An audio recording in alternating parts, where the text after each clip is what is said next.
je m'appelle Nicolas Gandolfo, j'ai 31 ans. Depuis un peu plus d'1 an, je suis inspecteur de surveillance des organismes agréés pour la formation des pilotes, qu'on appelle les ATO. En 2011, après ma formation TS2EAC à l'ENAC Toulouse, j'ai passé 5 ans comme chef de projet informatique au pôle licence de la direction technique personnel navigant. Puis en 2017, après une courte immersion dans le contrôle aérien, je suis revenu à la DESAC à Paris, toujours à la direction technique personnel navigant, mais cette fois au pôle formation, école et simulateur. En tant qu'inspecteur ATO, ma mission principale est d'agréer et de surveiller les organismes en vérifiant leur conformité à la réglementation européenne qu'on appelle l'AirCrew. Il y a 2 grands volets. Premièrement, l'approbation de manuels, de cours et de programmes individuels.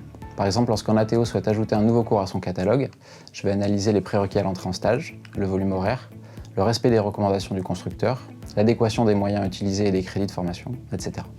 De son côté, un collègue pilote valide le contenu et la faisabilité des séances. Si tous ces points sont conformes à la réglementation, le cours est approuvé et l'ATO peut le commercialiser. Deuxièmement, les audits sur site, pour suivre ces approbations. Toujours en binôme avec un pilote, je peux mener un audit de certification initiale lors de la création d'un ATO, puis des audits de suivi pour m'assurer que l'ATO reste conforme au règlement qui évolue et qu'il a bien mis en œuvre les procédures qu'il a rédigées et que nous avons approuvées. À la fin de l'audit, je rédige un rapport contenant les constats relevés et validés avec l'organisme. À ce jour, je gère environ 15 organismes de formation professionnelle, comme Falcon Training Center, CIM SAS et depuis peu Air Austral. Autre mission importante, je suis correspondant sécurité pour mon pôle. Je centralise tous les événements de sécurité qui surviennent dans les 65 ATO dont nous assurons la surveillance. Cela peut aller d'un simple incident technique à un crash d'aéronef.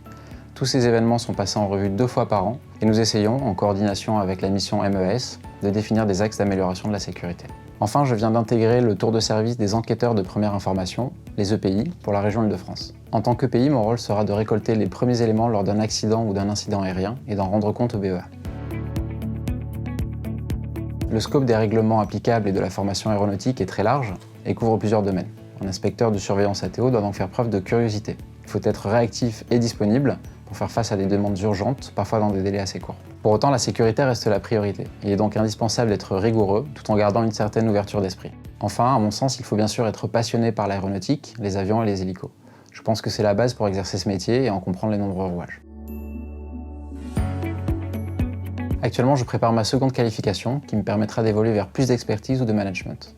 L'année prochaine, je compte par ailleurs présenter l'examen professionnel d'ingénieur I2EAC. Ce qui est passionnant dans mon métier, c'est cet aspect opérationnel que je retrouve au travers des audits. Je travaille dans un cadre fortement aéronautique, au contact de pilotes, de simulateurs et d'aéronefs.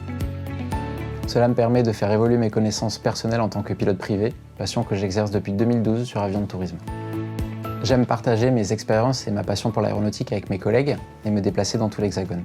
Finalement, mon métier, tout comme le pilotage, m'offre une certaine autonomie et un vrai sens des responsabilités.